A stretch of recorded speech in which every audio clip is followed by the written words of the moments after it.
E aí, meu povo, vamos começar aqui uma aulinha de ciências voltada para o sexto ano sobre a Terra. Eu vou falar um pouco de como os estudiosos achavam que era o formato da Terra e sobre aí esse pensamento de como era. Os antigos estudiosos eles tinham diferentes ideias sobre o formato da Terra. O matemático Tales de Mileto acreditava que a Terra teria o formato de um prato, assemelhando-se ao formato de um plano. Outros estudiosos, porém, defendiam que a Terra tinha formato arredondado, como o filósofo grego Aristóteles defendia que o planeta tinha um formato esférico através da constatação, durante os eclipses lunares, que a sombra da Terra era projetada na Lua e apresentava esse formato circular.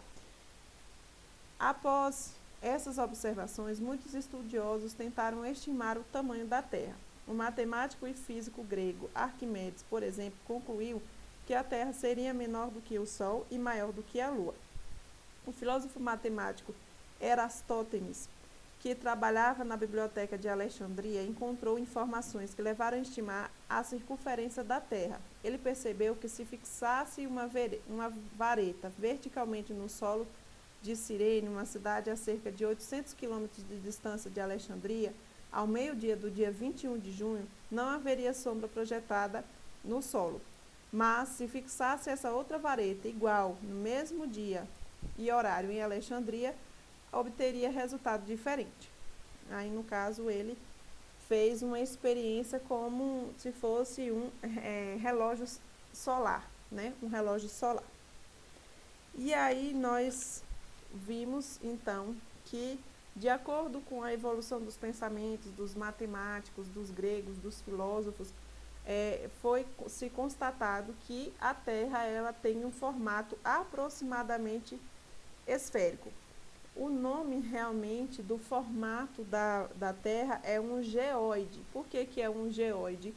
Porque a Terra ela é esférica, porém é achatada nos polos. Então não é totalmente esférica. Por causa desse achatamento nos polos, é chamada de geóide. Vamos falar sobre os fusos horários. Os fusos horários eles ocorrem devido ao movimento de rotação da Terra. Assim, cada localidade recebe incidência de raios solares em diferentes horários. A cada 15 graus de longitude, ocorre a diferença de 1 hora entre as localidades.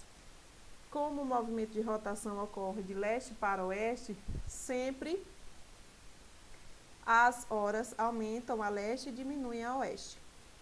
Observe a imagem. Aqui está mostrando o fuso horário, né? Aqui é o meridiano de Greenwich, que é o que divide, digamos, a Terra, né? O lado leste e o lado oeste. O lado leste seria o lado oriental e o lado oeste seria o lado ocidental. Nós vivemos no ocidente, né? No ocidente. Aqui o Brasil está aqui no lado ocidente. Para o lado leste, o lado oriental, vão aumentar as horas. Para o lado oeste, o lado ocidental, vai diminuir as horas. E o ponto zero vai ser o meridiano de Greenwich. Quem está aqui nesse meridiano de Greenwich seria, um exemplo é Londres, né? Inclusive, existe aquele relógio Big Bang, que é considerado o relógio mais pontual do mundo, né? Por causa disso, porque ele se encontra exatamente no ponto zero do planeta Terra. Vamos fazer aqui algumas transformações de fuso horário para você entender. Se em Londres for 11 horas, no Brasil vai ser que horas? Se em Londres, aqui no ponto zero, for 11 horas, no Brasil vai ser que horas? O Brasil está aqui. A maior parte do Brasil fica aqui em menos 3 horas, nesse fuso horário aqui. Brasília, né, que é a nossa capital, está aqui nesse fuso horário. Então, Londres é 11 horas. No Brasil vai ser menos 3 horas, então vai ser 11 menos 3 é igual a 8. No Japão, se em Londres for 11 horas, no Japão, aqui ó, o Japão está aqui nesse fuso horário, mais 11 horas. No Japão, então, vai ser mais 11 horas. Aí a gente faz 11 mais 9 igual a 20 horas. Então, vai ser 8 horas da noite. E no Acre? No Acre, Londres está aqui no ponto zero do meridiano. O Acre está aqui no fuso horário -5, né? O Brasil ele é dividido em 4 fuso horários, certo? O Acre está aqui no -5. 11 menos 5 dá 6 horas. Então, vai ser 6 horas da manhã. A gente faz essa transformação aí baseado no mapa do fuso horário. Como eu ia dizendo, o Brasil, desde setembro de 2013, ele possui 4 fuso horários. Tem aqui o extremo, que vai ser Natal, João Pessoa, Pernambuco, né? No caso, Recife e tal, vai ser menos 2 horas. A maior parte do Brasil está aqui seguindo Brasília, o horário de Brasília é menos 3 horas. Essa parte aqui de norte, né? Amazonas, Mato Grosso do Sul, menos 4 horas. E o Acre está em menos 5 horas. A maior parte do Brasil segue o fuso horário de Brasília, certo? Menos 3 horas. Vamos estudar aí um pouco sobre as fases da Lua. À medida que a Lua vai viajando ao redor do planeta Terra, porque a Lua é um satélite natural da Terra, não é isso? Ao longo do mês, sua forma parece variar gradualmente e é o que chamamos de fases da Lua.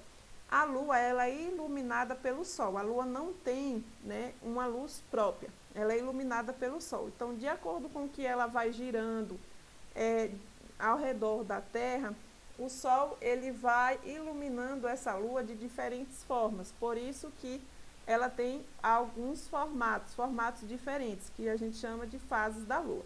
Esse ciclo completo que ela faz para dar a volta em torno do Sol é de 29,5 dias, tá bom? Aí tem 4 fases da Lua. A fase crescente, cheia, minguante e nova, tá? Ou seja, o Sol ele vai estar iluminando só essa parte aqui, na Lua cheia está iluminando toda, na minguante essa parte e a nova não está conseguindo iluminar a Lua, ok? Os movimentos da Terra. Os movimentos da Terra, a Terra ela faz 2 movimentos. O primeiro que a gente vai estudar é a rotação, é aquele em que a Terra gira em torno de si mesma, fundamentada em um eixo imaginário que se estende do Polo Norte até o Polo Sul.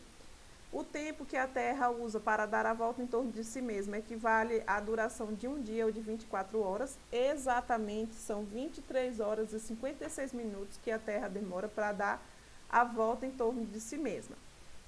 Esse movimento é responsável pelos dias e as noites. Aí eu coloquei aí um gifzinho, né, mostrando a rotação. Esse eixo que atravessa os polos, né, a Terra ela traz uma pequena inclinação de 21 a 23 graus, tá certo? Nessa inclinação, ela não é totalmente em pé, ela é um pouco inclinada, 21 graus a 23 graus de inclinação aí. Sistema geocêntrico. Com esses estudos sobre os movimentos de translação, né, houve esses pensamentos também dos antigos filósofos. Cláudio Ptolomeu, ele considerava que a Terra ficava imóvel e que todos os outros astros celestes se moviam ao redor dele, assim como nesse GIF, certo? A Terra está aqui parada, imóvel, ela não faz nenhum movimento. Segundo Cláudio Ptolomeu, a Terra ela não fazia nenhum movimento, nem de rotação, nem nada. Ela ficava aqui como centro do universo, parada, e todos os outros astros, inclusive o Sol, né, orbitava aqui, girava em torno dela. O sistema já heliocêntrico, quem constatou isso foi Nicolau Copérnico. Ele propôs que o Sol se situava no centro do universo e que a Terra, os outros astros, é que orbitavam essa estrela, né? Ele até foi criticado, porque o sistema geocêntrico ele foi utilizado e acreditado por muitos e muitos anos. E aí, Copérnico, ele disse que o Sol ficava como um centro e os outros astros orbitavam, giravam em torno dessa estrela maior que é o Sol.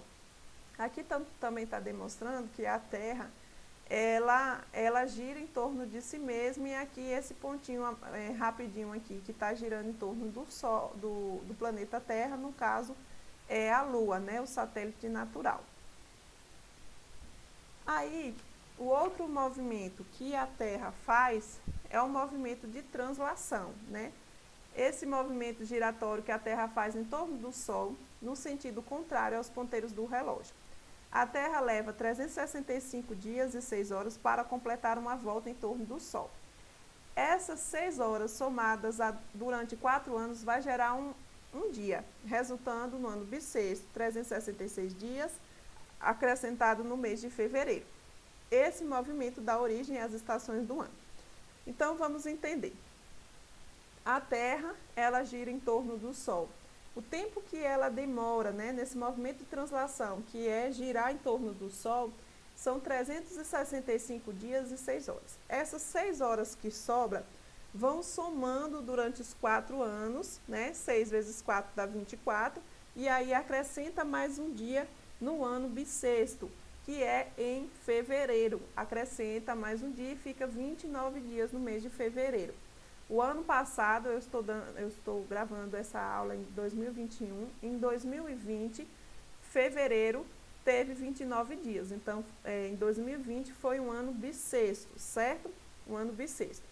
E o movimento de translação também dá origem às estações do ano. Aqui está mostrando, né, que a Terra, ela demora 365 dias e 6 horas para dar a volta completa aqui em torno do Sol, ok? E aí essa sobrinha de 6 horas vai ser acrescentado um dia no mês de fevereiro, vai ficar 29 dias e tornar um ano bissexto. Com cada volta completa na Terra, ao redor do Sol, que corresponde a um ano terrestre.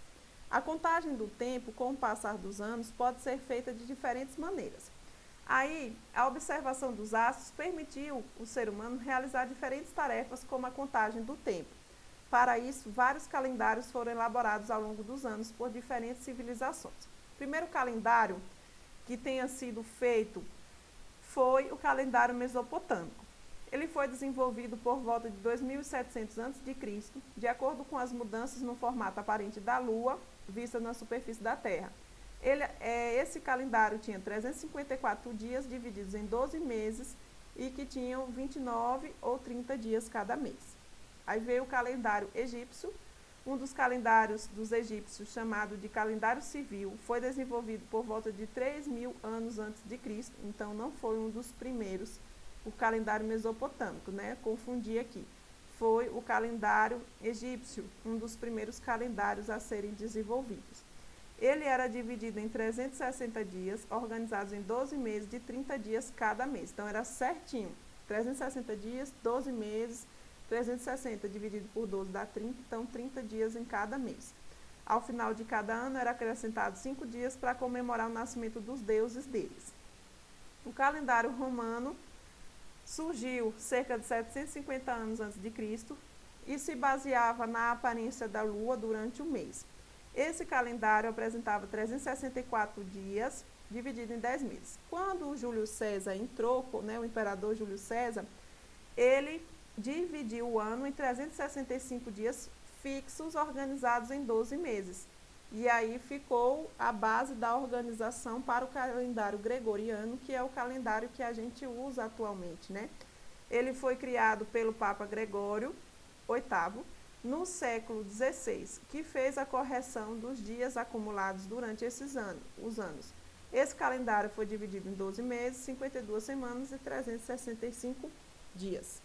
Não era fixo, né? Como o do imperador Júlio César, porque a gente sabe que tem um ano bissexto, então não é fixo assim. E aí nós vamos falar então das estações do ano. O movimento de translação, ele traz o surgimento, né, das estações do ano. E aí, de acordo com a intensidade, com a incidência que a luz do Sol pega naquele planeta, vai trazer os solstícios e os equinócios nas estações. os solstícios vão ser verão e inverno, onde o inverno os dias vão ser maiores que as noites, onde o inverno as noites vão ser maiores que os dias e o verão os dias vão ser maiores que as noites, certo? Nós estamos agora, no dia que eu estou gravando aqui, nós estamos no verão no hemisfério sul, certo? E quando a gente para observar, a gente percebe que os dias eles amanhecem mais cedo, por volta de 5h30 da manhã, e as noites, depois das 6 horas, ainda está claro, então ainda demora um pouco para escurecer, certo? Então, a gente vê que depois das 6 horas ainda está claro, só vai começar a escurecer lá para 6h30 e 7 horas da noite. Então, a gente percebe que é um solstício de verão, porque os dias, no caso, amanhece mais cedo e escurece mais tarde. Os dias são maiores, fica mais iluminado. Por quê? Porque a incidência do sol nesse solstício é maior. Sempre aqui no hemisfério sul é uma estação, no hemisfério norte é a outra estação daquele solstício. No caso, aqui nós estamos no verão, lá no hemisfério norte vai ser inverno. Quando for inverno aqui no hemisfério sul, nós vamos perceber com as temperaturas baixas e também porque as noites vão ser maiores que os dias. Ou seja, o dia vai demorar mais para amanhecer, vai começar a amanhecer por volta de 6 horas da manhã e vai começar a anoitecer por volta de 5h30 da tarde. Então, as noites vão ser maiores do que os dias. Esses são os solstícios, verão e inverno. E tem os equinócios, primavera e outono, né? Onde os dias e as noites vão ser semelhantes. Ou seja, o dia provavelmente vai amanhecer por volta de 5h30 da manhã e a noite também vai anoitecer por volta de 5h30, 6 horas da tarde. Então, os dias e as noites vão ser semelhantes, porque a incidência do sol, da luz solar, vai ser semelhante nesses equinócios. Vamos ver aqui, ó. No hemisfério sul, no dia 23 de dezembro é quando começa o solstício de verão. No hemisfério sul começa o solstício de verão e no hemisfério norte vai começar o solstício de inverno. Por isso que o Natal, por exemplo, a gente vê aqueles papais noéis, né? E tudo, em neve, associa muito a neve porque o Natal é muito forte lá no hemisfério norte. Então, às vezes, a gente vê árvores de Natal como se estivesse cobertas de neve e tudo, porque lá no hemisfério norte, na época do Natal, está nevando, está no solstício de inverno. Já aqui no hemisfério sul, na época do Natal, nós estamos no verão. O equinócio, no dia 21 de março, começa o equinócio aqui no hemisfério sul de outono, certo? Dia 21 de março, nós estamos no mês de março, o dia que eu estou gravando, nós estamos no mês de março, vai começar lá no final de março o equinócio de outono. Agora nós estamos observando que 6 horas da tarde ainda está claro. E quando começar lá para o final de março, dia 23, 22, 23 de março, a gente já vai começar a perceber que 6 horas da tarde já vai estar escuro, certo? Por quê? Porque vai estar no equinócio, onde o dia e as noites são iguais, ok? Então, o outono vai diminuir as temperaturas também, e aí a gente vai começar a perceber essa diminuição da temperatura.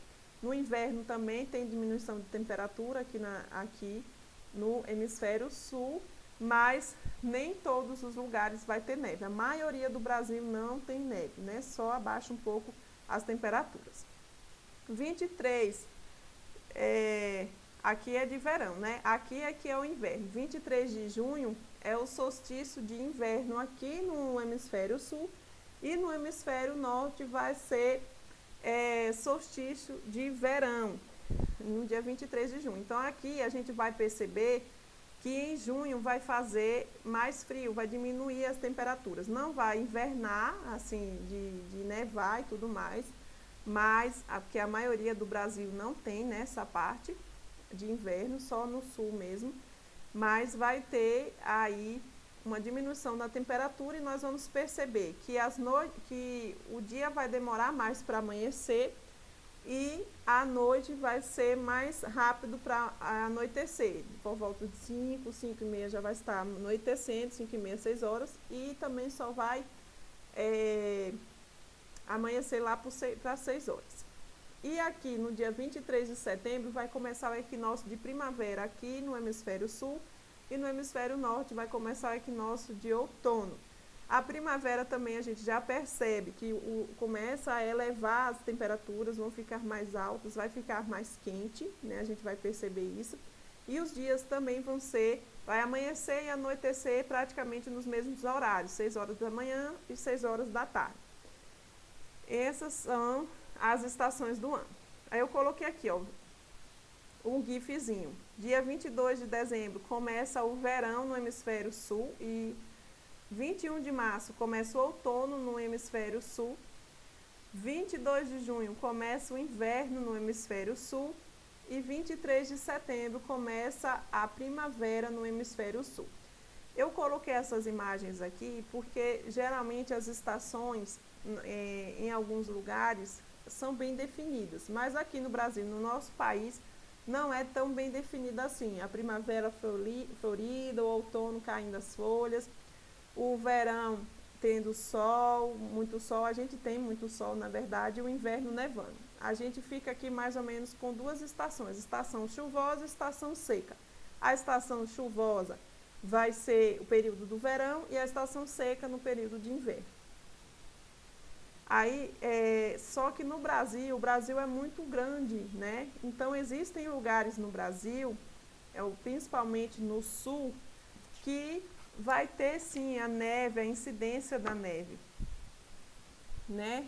Como essa mulher aqui, o exemplo, ela mora em Urupema, no estado de Santa Catarina, que no mês de julho a temperatura é de cerca de 10 graus e as chuvas são pouco frequentes. Então, nessa época, a cidade é visitada por muitos turistas que ocupam os hotéis, pousadas e movimentam o comércio, ajudando a economia da região. Então, lá para o sul, Santa Catarina, Rio Grande do Sul, vai ter aí essa incidência de neve, né? De chegar a menos 0 graus Celsius aí. E aqui, ó, esse daqui é Felipe. Felipe mora em Manaus, no estado de Amazonas. A temperatura média ambiente nesse município no mês de julho é aproximadamente 24 graus Celsius. As chuvas são frequentes e ocorrem em grande quantidade, resultando na cheia dos rios. Então, na época das cheias, algumas regiões são inundadas pelas águas dos rios, por isso minha casa é feita de palafitas. Além disso, algumas regiões em que eu conseguia chegar a pé, agora são acessadas somente por meio do barco. Então, está mostrando que no sul do Brasil vai estar frio e no norte do Brasil vai estar chuvoso. Então, para você ver quais são, o tamanho é o nosso Brasil, né? E é isso aí, muito obrigada, espero que tenha ajudado vocês.